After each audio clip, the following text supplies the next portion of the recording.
Vou tratar um pouquinho de liderança resgatando o finalzinho daquela história de meu pai. Tá bom. Meu pai foi um líder nato. Liderança é nato ou liderança é aprendida? As duas coisas, nós vamos ver isso. Mas por que meu pai foi um líder inspirador hoje, naquela época para mim?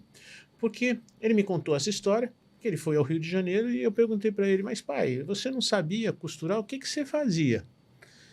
Ele falou, olha, eu à noite, a pessoa vinha, eu tirava as medidas dela, colocava um jornal na mesa, deitava o seu avô e fazia um modo em cima do seu avô.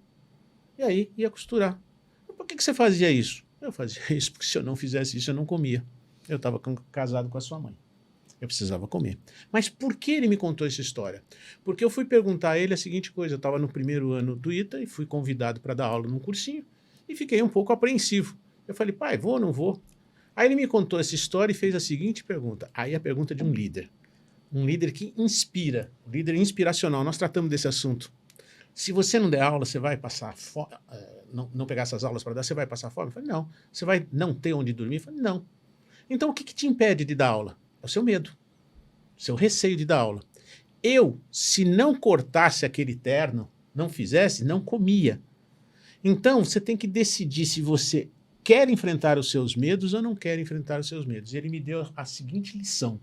Corajoso não é o que não tem medo, é o que enfrenta o medo. Porque medo todo mundo tem.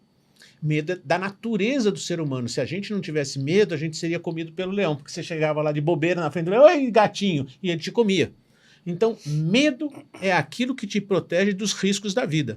Agora, não é porque você sente o medo que você recua. Se você recuar, cada vez mais o medo te domina. E se você enfrentar, cada vez mais você domina o medo.